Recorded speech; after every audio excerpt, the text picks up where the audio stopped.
Alright guys, what's up? I know it's been a long time. It looks like I only upload like once per year, but I'm sorry. So today what I have here is going to be installing these RGB Halo kits flow light series for the interior. Cause I have some right now, but they really suck. And my middle one, it burnt out. So it said it was time to change it out. So let's get to it. Alright, so one thing I've really liked about this kit is that it connects straight to the battery and it doesn't take one of my charging ports, which is awesome. Also, it has I think they have their own remote or Bluetooth remote app, which is pretty cool to be honest. It does come with the controller if you don't want to use a Bluetooth, but I'll just use a remote to be honest. But yeah, this is pretty cool. I'm not sponsored or anything. I just chose them because they got most of my attention, so I'll see how this install goes. So the first thing I'll be doing is just removing my old ambient lighting right here. So the way I'm gonna do this is just by pulling on it. There you go. It comes out just like that. Which I do like about these kits is that they come off this easy. Also, same thing with the middle, the doors, and everything like that. Alright, as you can see, I finally got my old ambient lighting off. As you can see, this definitely looks much better, and the lights are much thinner compared to these. Yeah, you can see with this one, you have to plug it in a cigarette lighter, which I didn't like. It did work fine for like about a year. I'm not gonna complain. It lasted me for like a year, so it did its job to be honest. So I'm pretty thankful for that thing. Now I am gonna clear out my trunk to get started on routing the wires from the battery to the inside. Alright, so now that I cleared out my trunk, I'm gonna start routing these wires to connect them to the battery.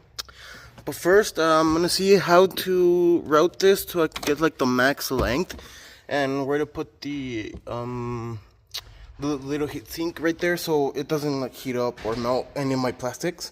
So I'll show you here in a bit how I routed it. Alright, so right now I just connected the positive and the negative to test out if it actually works, and as you can see it works.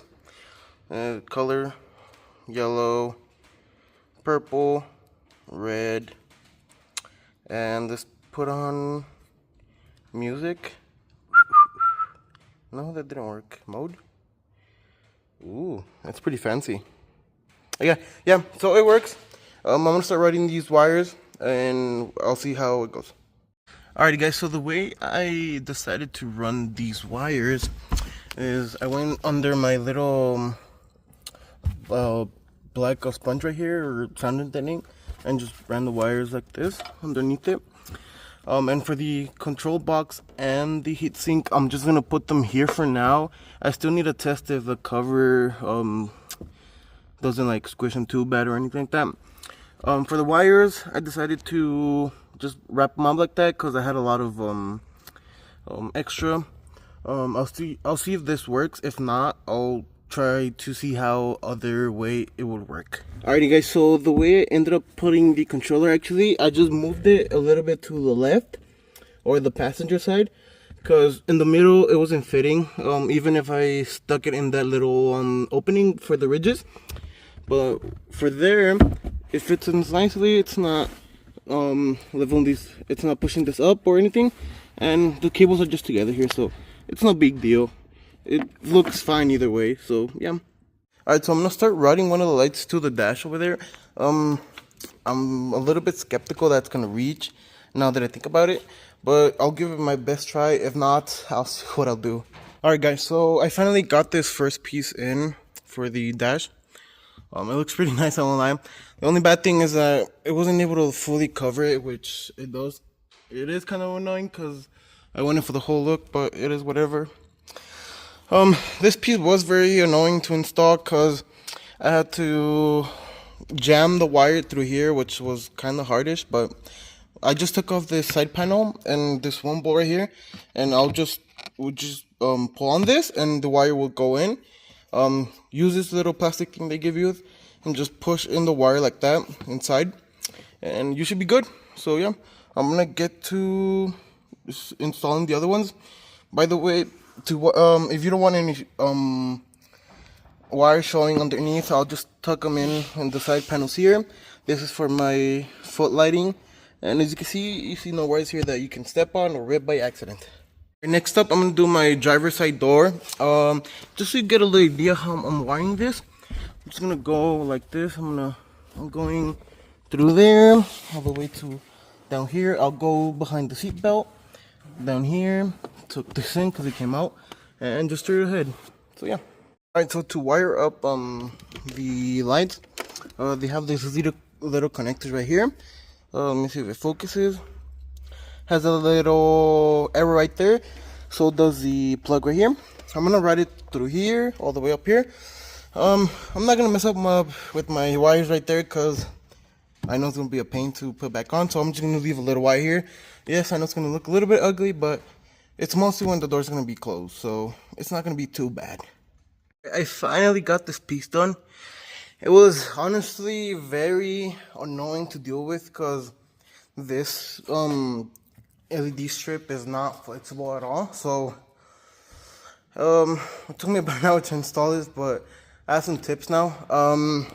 Instead of just forcing it with your fingers, grab the little spatula, stick it in, and then you put the little LED light under it and push it with your fingers.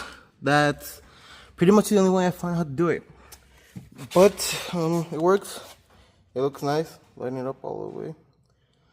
I still need to do 3 more doors and my center console, so I'll see how much longer that takes me. All right, so I already did the 2 rear doors, as you can see. Let them up over there. The rear doors were a lot easier to do. Like, the inside is a lot looser than the front, but there was one problem with this right here, and the way I just fixed it is by using double-sided tape, and it stays like that. It looks a little bit baddish, but that's the only way it would stay. I don't know if it's my fault or the product, but I think it's my fault, or not in all honestly, but that should be good. The way I hit the rear wires here, same thing. Just route them over here and down the little trim and to the back. So now I'm gonna do the center console. It's gonna be a little different. I'm gonna use 2 extensions for the middle because I don't want to run it down the seat and in the middle it's gonna look bad. I'm gonna run it through the trim, to the front and to the middle. So I'll show you how that ends up. Alrighty guys, well, I'm finally done installing the lights. They look pretty nice, I won't lie. Over there, back there. Let's just try red, because I'm almost just run red, to be honest. One thing that really does bother me is this piece. It's not gonna be showing at night, but it is what it is. The kit is pretty nice, just that I wish the strips would be a lot more flexible than they are, because things like this, it's very hard to put in. And I would also wish that they would come with an expanded piece for that, but honestly, it looks pretty nice. Like, the different type of modes. I'll show more at night, that way it looks a lot better than it is right now. But yeah, the next clip is gonna be me going at night. Also, one more thing, the wires, there's physically no more wires on the ground. Let me turn on my flashlight. There you go. The only wires you can see is back there. Once I close the seats, they're not gonna be shown at all, which is pretty nice. So yeah, I'll be back at night.